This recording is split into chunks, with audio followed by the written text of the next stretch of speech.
The Tipping Point with Mike Tipton is brought to you by W. What is W?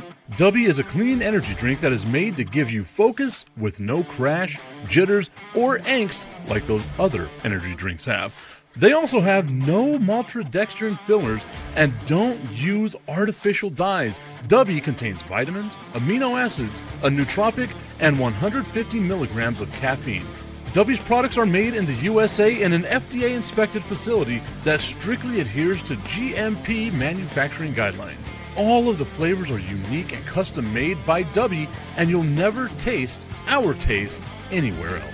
The best part about it is they're affordable. W's drinks come out to about $1 per drink, much cheaper than Starbucks or any of those canned energy drinks. To learn more, visit w.gg.com/discount/MRTipton33 and place your order today. Use promo code MrTipton33 and save today. W Energy, be better. What's going on, everybody? I want to tell you about my new friends over at Cleverman. Visit them online at becleverman.com.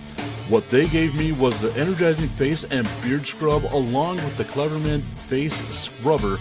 And trust me when I say this, the energizing face and beard scrub smells amazing. Combining it with the face scrubber, making sure that your boy was looking as good and sexy as possible, opened up a whole different sensation in my face that I haven't ever felt before.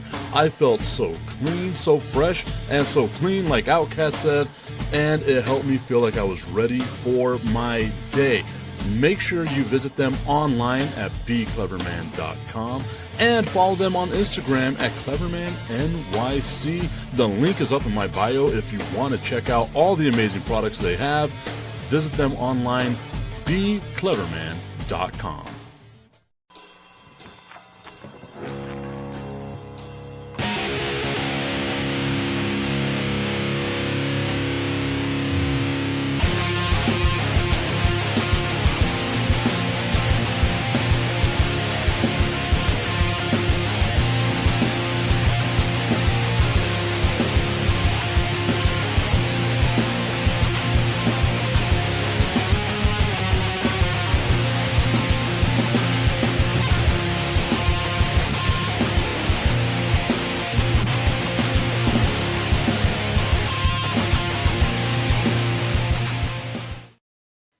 It is time for the Tipping Point with Mike Tipton, hanging out with you here on a Monday morning following a sports-packed weekend. I hope that everyone had a great weekend, and thank you so much for being here, tuning in with the show.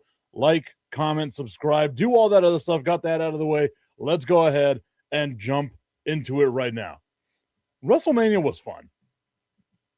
I know I sound like a WWE apologist right now, but I enjoyed it. Outside the commercials, I think we just got so used to not having commercials while we watched WrestleMania or any of the PLEs and stuff like that. But now that it's on ESPN, and despite the fact that you pay $30 a month for it, you're still going to wind up getting commercials, which was a little overkill. Hopefully the next time it's not as commercialized. But I mean, that right there, I could understand why people would be upset about that. Like coming in, really messing up your viewing experience of what you're used to watching, especially if you're a long-term wrestling fan. And the thing that sucked the most about it is, like, while I'm watching, I didn't get to watch live on Saturday because I was at the soccer stadium, at the baseball stadium with the soccer team here, the El Paso Locomotive. So I didn't get to watch live. So on Sunday, I wanted to watch, just basically binge watch as much WrestleMania as possible. And I couldn't fast forward through the commercials. That, to me, was the biggest travesty of it all. Like, they should have at least allowed me, as someone going back and doing a rewatch, to fast forward through those commercials. Because that was rough. That was rough, trying to get through all that. But I enjoyed it. I enjoyed the majority of the matches. I always love the pageantry that WrestleMania brings you. Some of the people didn't get their entrance on TV, which kind of sucks. Because WrestleMania entrances are a huge thing if you are a hardcore wrestling fan. The Prototype saying hello. Hello, Prototype. Hope you're having a great day. Welcome to the show. We talk sports here. We also talk anything else. So if you want to talk, give me a subject. Maybe I know something about it. If it's controversial, we'll see. We might walk the line on that one. Also, I do want to give a shout out, give a little bit of information that's going to be happening going on in the future. My guy Jonathan Hood from ESPN 1000 wants this show to be a part of his network. So in May, we will be expanding the Tipping Point with Mike Tipton and being a part of the Under the Hood podcast channel as well. Shirley King saying President Trump is great. You are entitled to that opinion. Not all opinions are correct, and I will disagree with you humbly. We're not going to get into a conversation about it, but I'll just, you got your opinions, I got mine. We'll go with that. Oh, see, I don't know anything about Roblox. My kids don't even play Roblox either. He says maybe Roblox because it's a game I play a lot. I already have 100,000 Robux. I mean, 100,000 seems like a lot, so I guess that means you spent a fair amount of time doing that. It seems like again, I have a 13-year-old who's about to be 14, and I have an 8-year-old, and they've never gotten into Roblox. I'm not 100% sure why. As a teacher, I used to be an 8th grade teacher and a high school teacher. Some of my students would play it. I never watched because that's just not a thing that I was into. But hey, that's cool. It means you spent a lot of time. You've earned a lot going that way. So I mean, cool. Good for you. What are you going to spend your 100,000 Robux on? Because I feel like that's going to be. I don't even know what it is. You could probably tell me what it is, and I still have no clue at all what the hell that is. My apologies. We found something that I don't know anything about. There's a lot of stuff out there that I don't know anything about, guys. I'm not cocky enough to think that I am the smartest man in the room. Although I am the only person in this room, so. And even then, probably not the smartest. My dog is hanging out down by my feet right now. But I was a fan. I liked WrestleMania. I thought WrestleMania was a fun time. Again, I think the best match, obviously the main event is always going to be the best match, but Roman Reigns versus CM Punk, it was great storytelling. It was so much fun to go through and watch. You had the mindset that CM Punk was going to, maybe beat Roman Reigns. Not me. I always acknowledge our tribal chief. It's the one thing that I do. My dude Tommy Cananza tuning in saying, what's up, Tip? What's up, Tom? Hope that you're having yourself a fantastic day today. I hope you had a good weekend, a restful weekend. I had one day off. Got to go into work today, get ready for baseball this upcoming week. El Paso Chihuahuas back in town Tuesday through Sunday. Hopefully see some of y'all out at the stadium. And if you see me, say hi. I might look like I'm super stressed. I probably am. But talking to y'all would make me so much happier. If I can have a human conversation, it would make me so much happier. Tommy, don't know if you saw, I'm pretty sure you did see. Dexter Lawrence was traded to the Cincinnati Bengals. The Bengals give him a 1-year, $28 million extension. I like that move for the Bengals. I've got to see, I didn't look right now, but I got to see what the Giants got. They got the number 10 overall pick in this week's draft. Lawrence is now under contract with the Cincinnati Bengals for the next 3 seasons, which is going to be huge. The Prototype asking, can I do super chat? I don't know what super chat is, so now I'm terrified.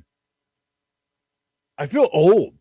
You bring up Roblox, you bring up super chat. I don't know what this is. Tommy, help me out. You're a moderator, Tommy. I know I did that as a joke, but I mean it's still funny to me. You can kick out Augustine anytime you want, except for whenever he's on the show. That's the thing. Tommy's saying I did. That's crazy. At least he's not in the Oh, in the NFC East, yes, 100%. I agree with that as well. Tommy's saying super chats are paid comments. LOL. I mean, I'm down if I get paid for it, or do I have to pay for people to do that? I don't know. You would figure, Tommy, with as long as I've done this, that I would know what any of that is. The prototype saying it's like giving people money, but I don't want to give people money. Like, I can't give people money. If it gets me paid, cool. One of these days, I'll like be technologically advanced, and you would figure with what my job is that I would know the majority of this. Tommy's saying no, they pay. I mean, I'm down then. Let's go. Whatever super chats are, let's. I don't know if we'll get there, but I'm down. I'm assuming that's something I've got to set up, right? Or does YouTube get paid? Because if people are paying YouTube, I don't want people to pay YouTube. I'd rather them pay me. Give me your money. That was a bad Danhausen, and I'm probably the only person because, yeah, my wrestling conversation did not take off the way that I thought it would. But that's why I led the show with it, because I know that the audience comes later in the show. Tommy's saying, got to have 1,000 subs first. Oh, okay, well, yeah, we're not going to get there. I do have to get better, Tommy, at like promoting the YouTube page. So I think that's going to be the next one. So yeah, we got to get to the 1,000 subs. Don't have 1,000 subs yet. So prototype, hang on to that $100 for now. Unless you share the page and you can get me up to 1,000, then we can figure something out. But save your money right now. I am not up to the YouTube standard of what I need in order to get super chats. So we'll get there. I think I'm at like 100 subs. Now I say that out loud. 6,000 followers on Instagram, 2,000 followers on TikTok, 2,000 followers on X, 100 followers on YouTube. Subs on YouTube. I've got to pay more attention to that stuff. One of these days I will. I see that my guy, Asher Wildman, well, that's on another post.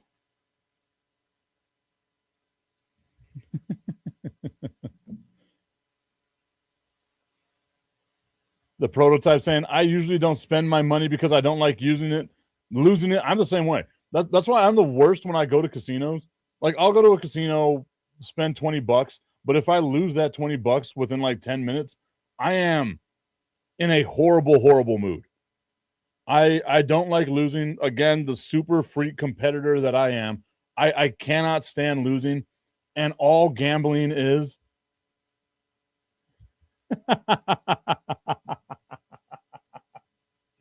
Tommy, you have no idea how bad I've been trying to get Blue Chew to sponsor some of the stuff that I do, just because I think it would be hilarious. And again, like 90% of the jokes that I do on the show are for me.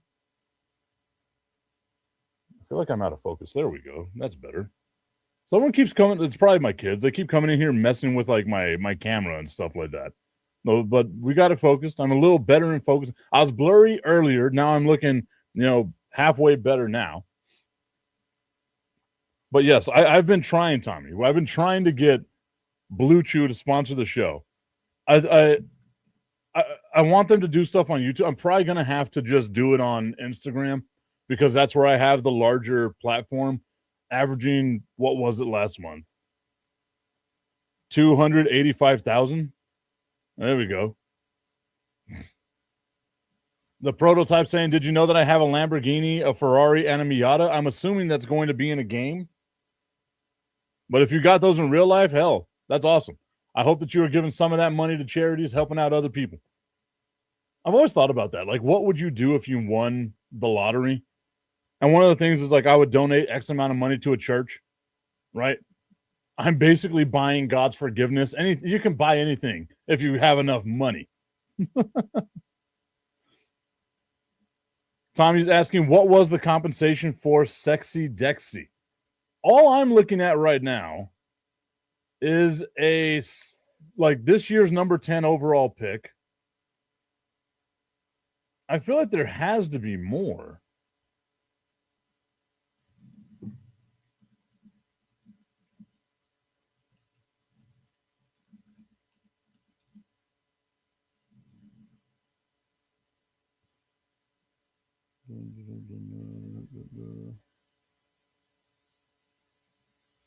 Looking it up. Radio guy, that's why you can tell that I don't like silence.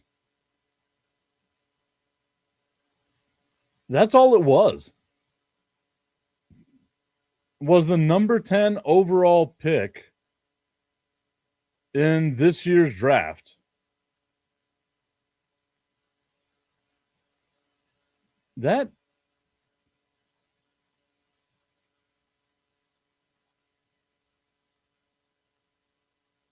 Yeah, from everything I'm reading, that's all it is just the number 10 overall pick in this year's draft. That is baffling to me. So, Tommy, we would have overpaid. Us going with the first and a third, we would have overpaid. Prototype saying, yeah, he's got that in real life. I won the lottery and won 1 million monies. Tommy's saying, really, damn. That's all it was for Dexter Lawrence to go to this. And I get it. It would have been a pipe dream, Tommy, for us to think that the Dallas Cowboys would have been able to get that. But I feel like if you give the Giants your number 1, which is 12, right? Your first round pick and a third round pick, you get Dexter Lawrence, because if that's all it was just the number 10 overall pick. Tommy's saying I would have given them 12 and a third, or 12 and Kenny Clark. I would not have wanted to give up Kenny Clark. That would not be my way of doing it. A first and a third, I think, wow. It's wild to me. I guess the contract extension part of it would have been difficult for the Cowboys to pull off, especially if you're trying to get George Pickens. Keep George Pickens, not get George Pickens. You already got him, but you want to try to keep him because that helps the offense be super sustainable in the future. But only a first round pick. I get it that it's the number 10 overall pick, but that just doesn't seem like enough. And I guess that's where you're coming from. You trade the money away. You trade Clark because you get something, but now you've got that guy going up against you with the New York Giants, right? I'd much rather them have trade like draft picks and stuff like that to a team in the division, as opposed to giving them an asset that is going to be halfway decent for them. Because with the draft, especially with the Giants, they haven't been drafting super well over the last decade or so. Also, I saw something yesterday that made me feel extremely old, and it was that it's been over 11 years, almost 12 years, since Odell Beckham's one-handed catch against the Dallas Cowboys. It felt like just a couple of weeks ago. It genuinely has just felt like just a couple of weeks ago. Tommy's saying Kenny Clark has no guaranteed money, if I'm correct. I'd have to look at the contract.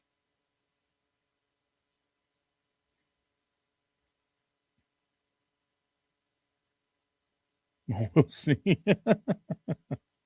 I think I love whenever people comment on the wrong post of mine. I put up a thing on Facebook today, rage baiting people, because it's my favorite thing to do. Yeah. And they're like, Warriors in 6. I love it. I love it, though. It's so good.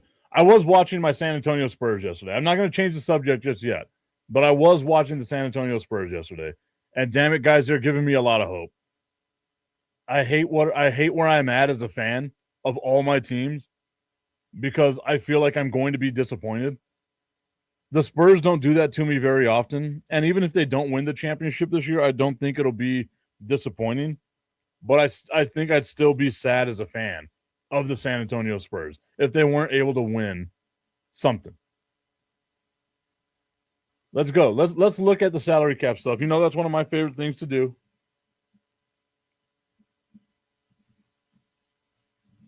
Let's see what teams have what. This, obviously, you know what I do. I go to sporttrack.com. Keeps track of all the teams' salary cap that they've got. The team with the most salary cap space right now are the Tennessee Titans. $64 million for the Tennessee Titans. Where are our Cowboys at? I don't feel like that's right, saying Dallas only has $15 million in cap space. Something about that don't seem right to me. We'll see. I know it's going to get adjusted. Let's look at the Dallas Cowboys roster, who they have, who's getting what, where guaranteed money is.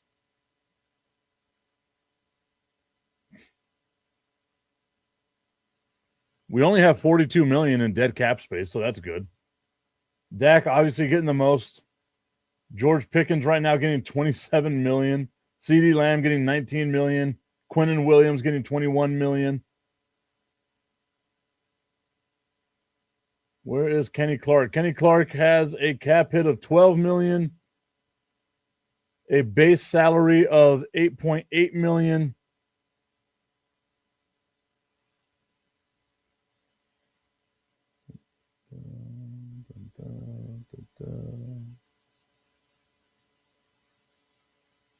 But it doesn't say that he's got anything guaranteed. So at least that, right? Like if you do cut Kenny Clark or trade Kenny Clark, I guess if you cut him, the dead cap space is $11 million. I mean, you're 1.7 off, right?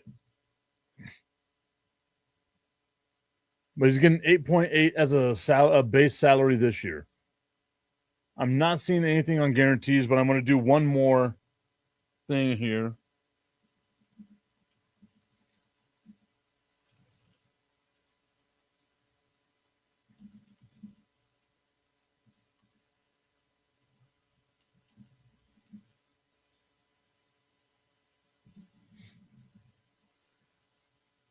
Yeah, Tommy, you're right. He does not have any guaranteed money remaining for 26 and 27. So you basically got him for 2 more years on nothing. Well, I want to look at this, though. Like, I'm really interested in this contract here.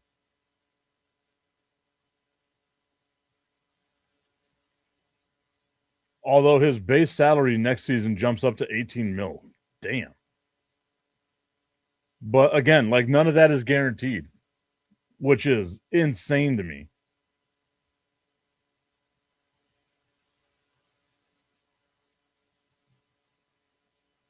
He does have a potential out. For the team does have a potential out for him, though. That's where the $11 million dead cap hit comes from.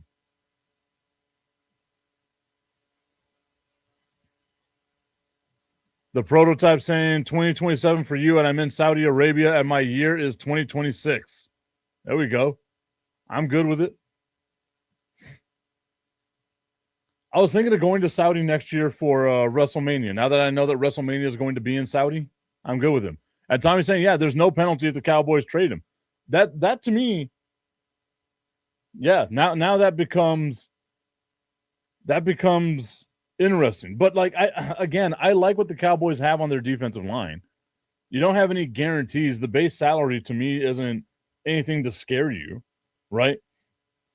So I wouldn't trade Kenny Clark right now unless you're able to get something out of him. I guess the only thing that I would do is if you're able to get a couple of draft picks out of him, then I would trade Kenny Clark. And it doesn't have to be like a first round, second round. Maybe you get like a 4th or 5th round pick for him, because an interior defensive lineman that can create pressure is a premium in the NFL. But for me, I really like what the Cowboys are starting on the defensive line. I genuinely do. And I think that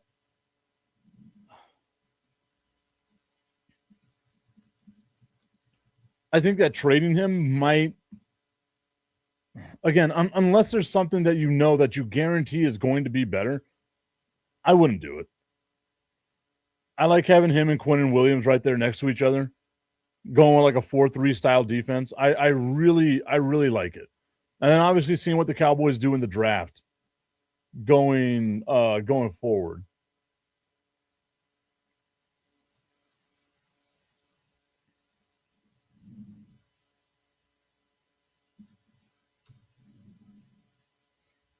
I'm looking for my website here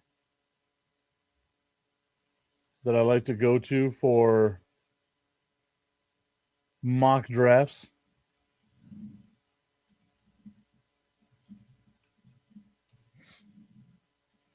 So I can do research. I didn't have any time this weekend, Tommy, to research what I wanted for the draft. So I'm probably going to wind up doing all that on Thursday. No, again, I agree. I agree. Like, if you're going to get Dexter Lawrence out of that trade, you trade Kenny Clark and a first round pick to the Giants for Dexter Lawrence. I am 100% with you on that one. That's why to me, I'm so surprised that all Dexter Lawrence was able to get was the number 10 overall pick. I would have thought Cincinnati could have given up more. So if I'm the Giants, I don't think I capitalized as much as I possibly could on the trade value of Dexter Lawrence. That did not seem like a really good trade in favor of the Giants, at least not in my mind.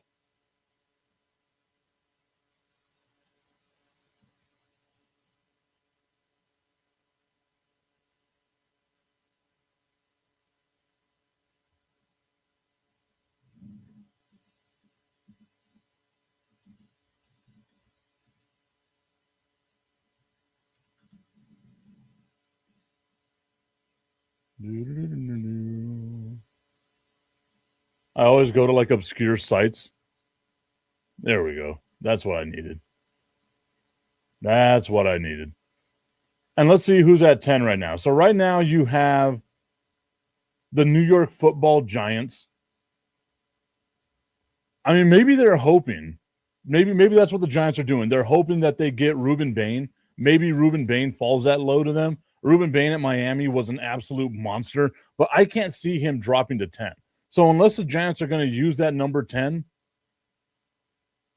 I mean, they do have 2 picks in the top 10 though. So that might be they get Reuben Bain at 5, and then they can go and get somebody else, because I can see Reuben Bain falling or being 5, right? Like but I can also see him being like 3 or 4, right? Like Tennessee getting a guy like Reuben Bain would be good. I know a lot of people right now are saying Jeremiah Love to Tennessee. You team him up. I don't know. I don't know. Like if the Giants have their eyes set on getting Reuben Bain, then that would be great. Because now you're kind of, you're getting a defensive lineman after trading a defensive lineman. You got a younger guy who's going to be on a rookie contract. You team him up with like Thibodeau and all them. Oh my God, that would be a monstrous defensive line for the New York Giants. I need the Jets to draft him. I know they're slated to get Arvell Reese right now, but I could see Reuben Bain going number 2. Also, if Reese goes to the Giants, I don't think I'd be happy with that either. I do not want the Giants to get a defensive lineman. They already have a really good defensive line. I want to see all the players because I know I'm missing somebody.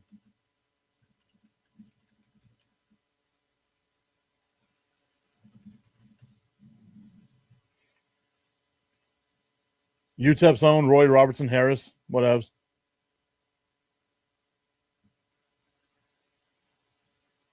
Again, like I know they're missing something on this list. We have Kayvon Thibodeau. Jeremiah Love to the Giants would be interesting.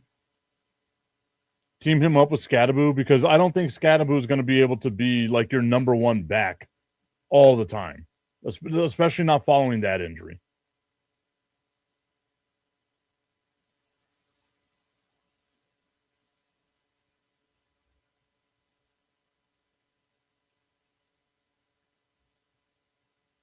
Abdul Carter, like again, like I don't. They've got a really good defense in New York.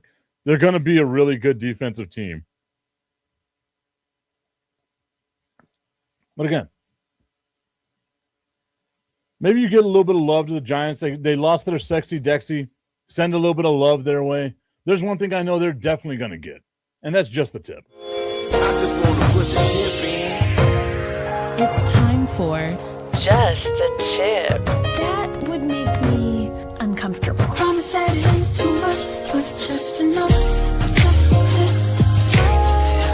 Just a tip. Just the tip. Just the tip.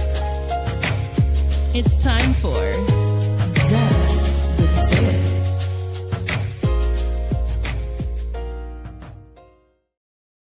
Just the Tip is brought to you by our friends over at www.myhappynuts.com. Go visit myhappynuts.com. Guys, take care of yourself. From your pits to your tip, you should be taken care of at all times. Get that comfort cream. Get that comfort powder. Only $16. That's it. You can take care of yourself at an affordable price. Make sure that you are feeling the best way you possibly can, especially as it's starting to get hotter up here. We got the summer coming up, right? Looking right down the gun of summer. We're in El Paso. It's going to be 1,000 degrees outside. Make sure you're taking care of yourself. Make sure your boys are comfortable. www.myhappynuts.com. Use promo code Mike Tipton at checkout and save on all of your male grooming needs. Tommy's saying that the Giants are one player away from being elite. I really think that as well. I'm looking here. I'm trying to see where they have any issues, and it might be to me in the secondary. Not a big fan of Tyler Nubin. Not a big fan of Javon Holland. Corner is kind of, whatever with Greg Newsome. I'm just not a big fan of that secondary. Tommy's saying, damn it, you got me in line at McDonald's today. LOL. I tried to lower the volume really fast and dropped my phone. I love it. Shout out to McDonald's that got to hear Tommy's phone giving everybody just the tip with www.myhappynuts.com. Tommy's saying on defense, though, LOL. Yeah, I mean, there's a lot to be desired along the offensive line for the Giants. There's a lot to be desired. I mean, if Malik Neighbors comes back and is somewhat healthy, maybe, just maybe, you can say something. I think the injury to Cam Scatteraboo is going to kind of sit there a little bit. I do like Tyrone Tracy. I think Tyrone Tracy is a serviceable running back. Is he even still under contract with them? That's how far out I've been. Yeah, he's still there. Devin Singletary, not a big fan of. Darius Slayton, I think, is a little overrated. I was trying to see if they still had old boy, but it doesn't look like they do. Yeah, I guess he must have left somewhere in free agency. I've got to start really looking back into this stuff, guys. That's how you can tell the job has really taken over. Because I didn't even really get to see all the free agent moves and stuff like that. I'm going to have to really, before the NFL draft, really get, my mock stuff together. I have to. It will be done. Let's look at the draft order right now. You have you have the Las Vegas Raiders drafting at number 1. Again, I've said it multiple times. I would trade that number 1 overall pick. You have so many more problems on your roster than just that number 1 overall pick. To me, that's what you've got to, if I'm the Raiders, I'm trying to get a haul.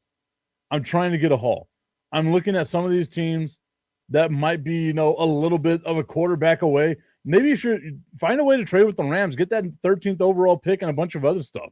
Now you give the Rams a quarterback of their future, or at least what they think would be the quarterback of their future. Maybe even Tampa Bay. Because I'm looking at the other ones here. One that would be interesting, maybe you trade that number 1 overall pick to Cleveland. Cleveland would be dumb enough to give a haul for that number 1 overall pick. Miami, maybe. That might be they might feel like they're a quarterback away. Baltimore for sure not. The Jets, no. The Lions, no.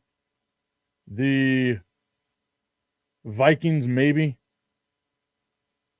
Pittsburgh, but Pittsburgh's drafting at number 21. That'd be like you would need a lot from Pittsburgh in order to get that. Also, I think Pittsburgh's more than a quarterback away. Or maybe it was just how bad their quarterback last year was. How old and bad their quarterback last year was. That geriatric F word that they had at quarterback with his liver spotted hands. But you have Vegas at number 1, the Jets at number 2, Arizona Cardinals at number 3. Arizona's got some problems. They got so many more problems that might be another one that I'd say maybe you find a way to try to trade that pick. The Arizona Cardinals, I'm looking at their salary cap right now as well. Let's see what they've got. They got a pretty good situation right now. They got $41 million in open salary cap space.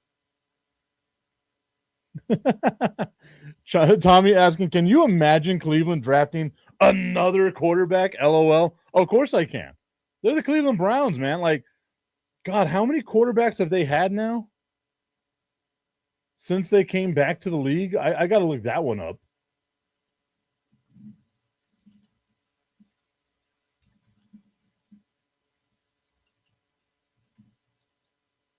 Okay, so oh my God.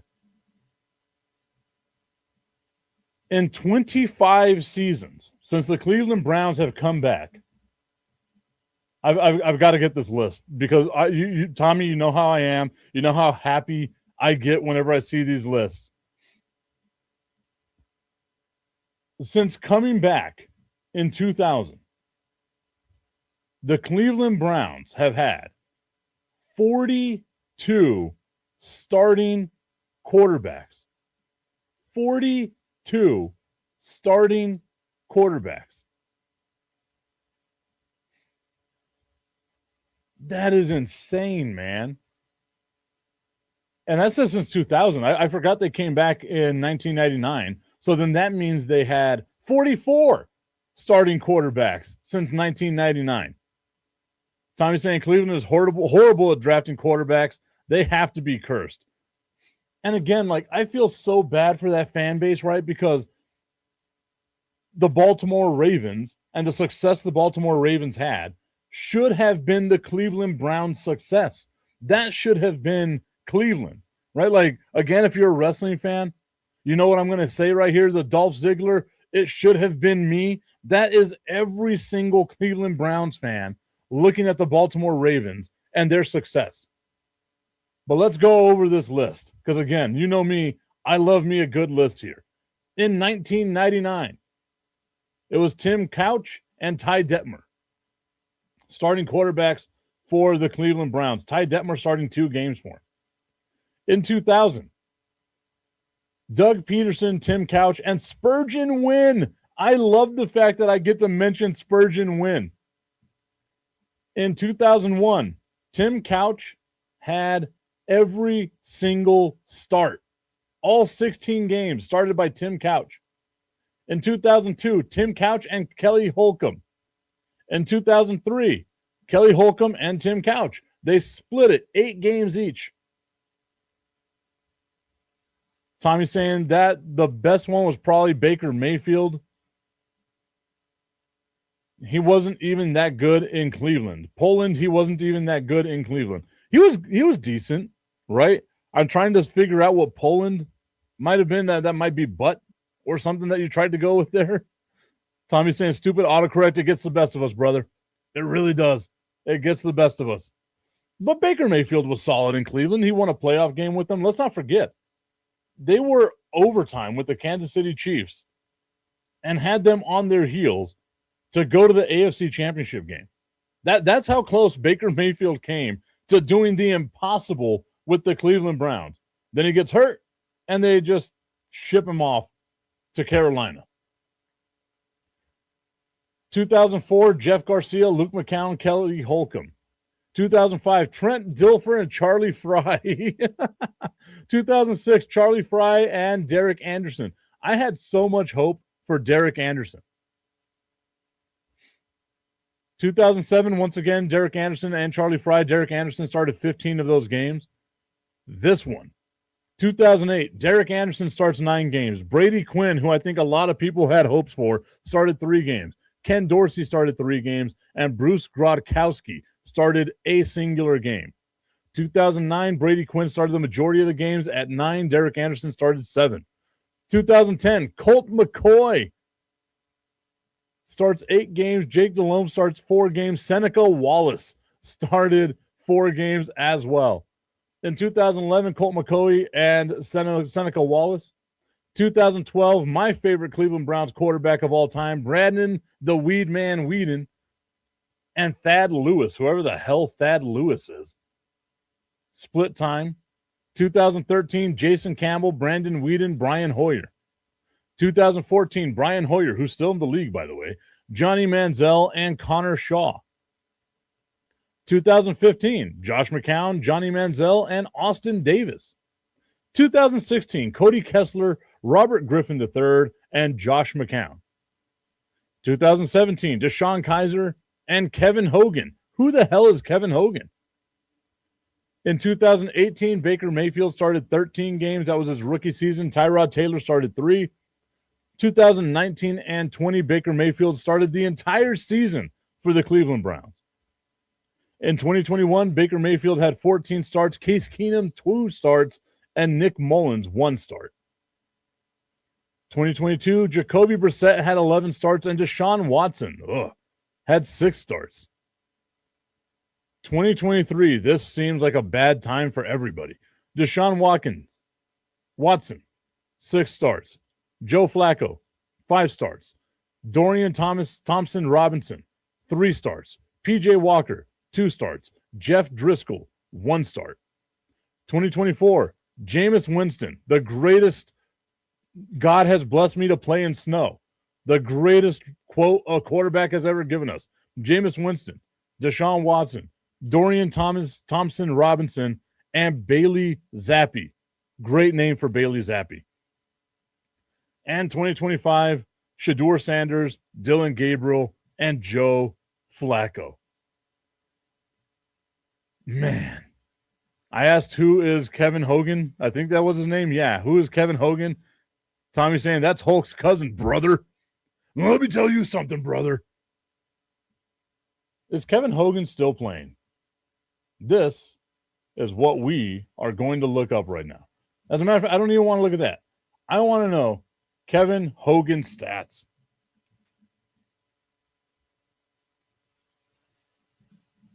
Let's go to Kevin Hogan's Pro Football Reference page. And let's see.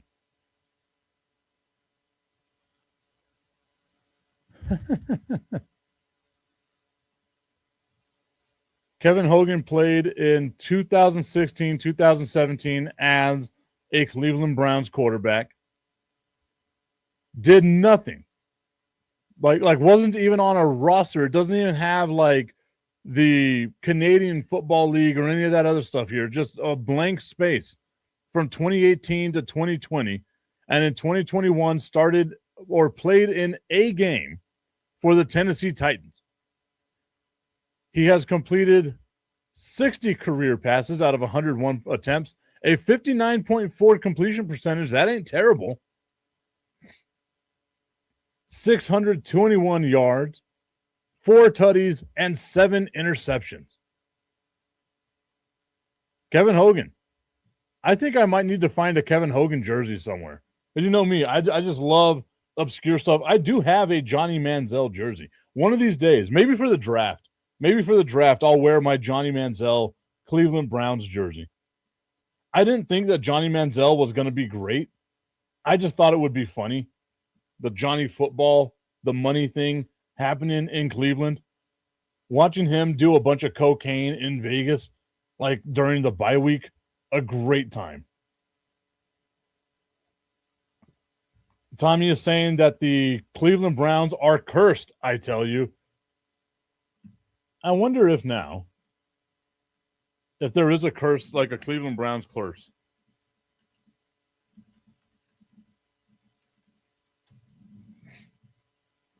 Oh, yeah, I forgot the Cleveland sports curse. But you would have figured that would have been reversed whenever LeBron won the championship in 2016.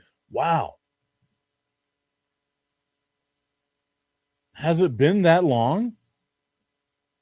Oh, my God, decade. Since LeBron beat the Golden State Warriors. Tommy said that he thought that Johnny Manziel would be great. Oh, man, that's a rough one. That is a rough one. I can see why.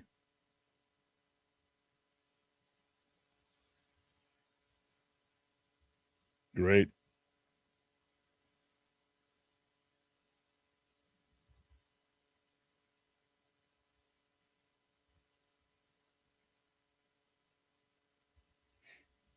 Got an email from work. That's part of the stresses of being, in the position that I'm in. I'm very blessed, don't get me wrong. But man, one of these days, I just like things to be smooth. We'll get there one day. I know we will. We'll get there one day. I will cry the day that happens. But there is a Cleveland sports curse centered around the failure to win a championship in any major league sport for 52 years from 1964 to 2016. 3 major league teams based in Cleveland contributed to the belief of a curse. The Browns, the Cavs, and the Guardians, the then Indians. The championship drought began after the Browns defeated the Baltimore Colts in the 1964 NFL championship game, 2 seasons before the first Super Bowl. The city's professional sports teams, including the short-lived Cleveland Barons franchise of the National Hockey League, went an unprecedented 147 combined seasons without a championship. The drought ended when the Cavaliers beat the Golden State Warriors in Game 7 of the 2016 NBA Finals by overcoming a 3-1 deficit, an event widely interpreted as having broken the curse. But I don't see, what the curse was, right? Because, you have in baseball with the Red Sox, it was a curse of Babe Ruth, like the great Bambino.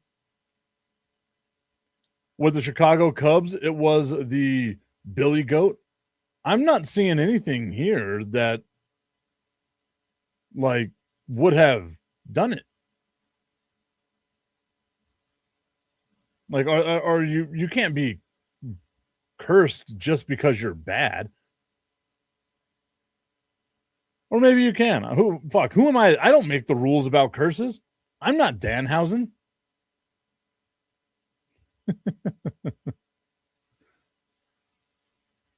But it's all good. We got this. It is fine. I'm looking at my comment section. Looks a little weird right now. I minimized the screen, then I maximized it one more time, and now it's not looking that good. We're still good though. Looking at, once again, the NFL draft. I wanted to get through this here. Let's go over the top 10 picks here. Number 1 is Vegas. Number 2 are the Jets. Number 3 is Arizona. 4, the Tennessee Titans. 5, the New York Giants. 6, the Cleveland Browns. 7, the Washington Commanders. 8, the New Orleans Saints. 9, the Kansas City Chiefs. And then 10, once again, the New York Football Giants. I cannot see a scenario here where the Giants trade both those picks to try to move up to 1 to get Fernando Mendoza, because I like Jackson Dart. I think Jackson Dart is halfway decent. The interesting team here, I have 2 teams that are interested in being in the top 10. One is obviously the Kansas City Chiefs. And I have a sneaking suspicion that they're more than likely going to draft top 10 again next season because of the Patrick Mahomes injury. You have no need to rush him back. You have no expectations on that team this season. Let him get healthy, fully healthy, tank away this season, stockpile those draft picks, baby, and come back reloaded for 2027. The other interesting team here are the Washington Commanders, because let's not forget, this was a team that was in the NFC Championship game not too long ago, last season, the season before, right? 2 seasons ago.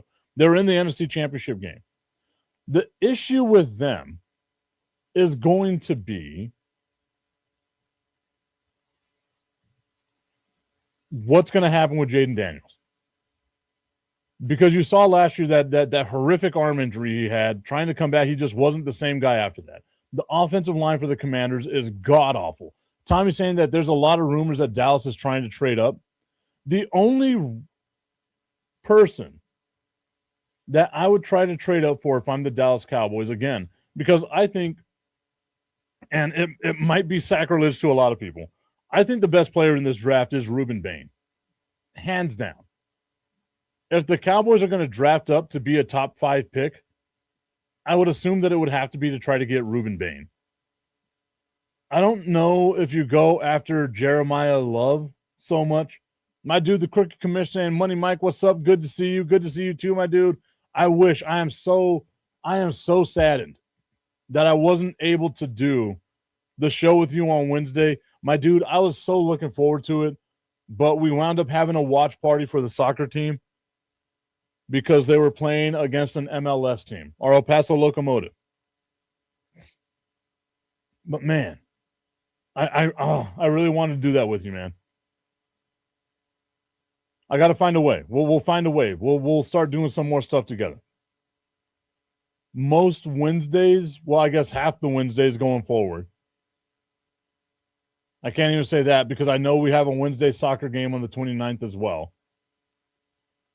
I'll figure it out. I got to get more time. I got to get more time. The commission, it's okay, bro. We'll get you on after the draft. There we go. That's what I love to hear. I appreciate you, my dude. Nothing but love and support going your way.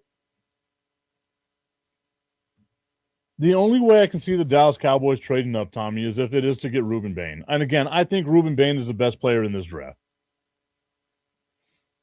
Tommy's saying, I'd trade up for Bailey, Downs, Styles, or Bain.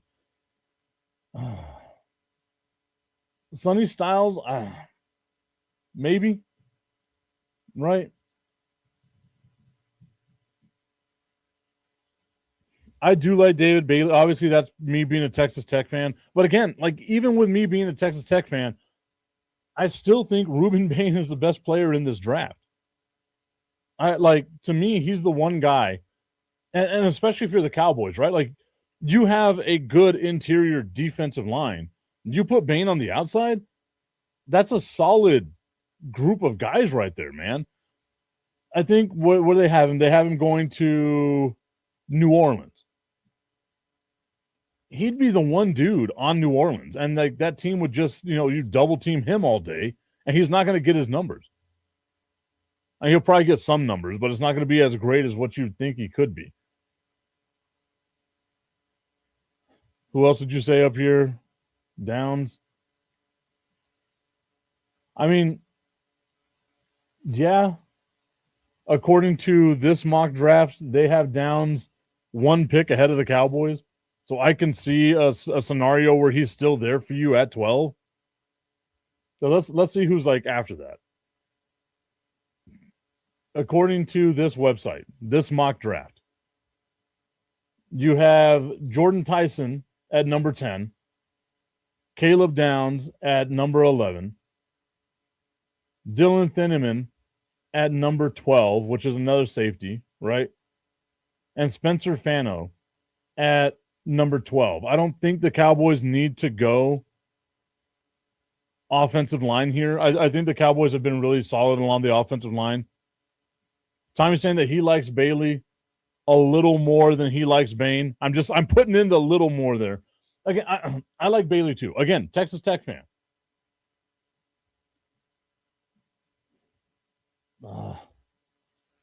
Again, like I don't know. I feel like the Big 12, I guess the ACC ain't that great either, but the Big 12 to me is just kind of meh. Tommy's saying that he thinks Downs is probably the best prospect in the whole draft to him. I could see that, man. I mean, you've got yourself, basically a 6-foot safety, right? He is quick, a ball hawk. Maybe that's, what the Cowboys need. They do need a lot of help in the secondary. So while I do think going and getting like Reuben Bain would be great, I would also love to see the Cowboys find a way to address that secondary, because last year that secondary was atrocious. And I get it. People go, there was no pass rush. You didn't have Micah Parsons and blah, blah, blah. Shut up. That secondary was bad. Like, whether Micah Parsons was there or not, that secondary was going to get torched. You saw it. You could just throw a ball anywhere. Just chuck it up there. Huck it, chuck it, football, throw it out there, and somebody for the opposing team was going to come down with it, because the Dallas Cowboys secondary was absolute dumpster juice. So going out and getting a pretty good safety, to me, would have been really good. Saying he reminds you of Ed Reed. Wow. Now that is really high praise, my dude. I mean, if he can be Ed Reed, then I am all about the Dallas Cowboys going and drafting him. But I'm also just kind of, again, I like Reuben Baines. The Crooked Commish saying, I blame Matt Eberflus for that as well. Remember when I told y'all that Matt Eberflus was dog water and none of y'all wanted to listen to me? And you're going to give him a chance, Tip. He'll be okay. He's a really good defensive coordinator. And I was like, no, he sucks. He's so bad. And all y'all were like, no, give him a chance. He was really solid as a defensive coordinator, Tip. And I told you, when you get fired on Thanksgiving, you're not a good coach. End of discussion. And Matt Eberflus, the revolving door of Dallas Cowboys giving up points, I was not happy with. Tommy's saying that the pass rush for Dallas Cowboys was really bad. Micah covered up a lot of issues in the secondary. I get it. Again, I understand. But I still think I think it was a lateral move for the draft. The Packers got themselves a pass rusher. The Cowboys got a package of players that hopefully they can do something with. At 22, they are projected to get Akeem Mesidor. So, I mean, that wouldn't be bad. He had 12 and a half sacks last year. If he's still there at 22, then yeah, I would say okay, here's my scenario for you, Tommy. If Akeem Mesidor, if you can guarantee me that Akeem Mesidor is going to stay at 22, where the Dallas Cowboys can pick him, or at 20 rather, where the Cowboys can pick him, then you find a way, package up that number 12 with something else, and you can draft Caleb Downs, then we're good. We're good. Downs and Mesidor, I'm a happy guy.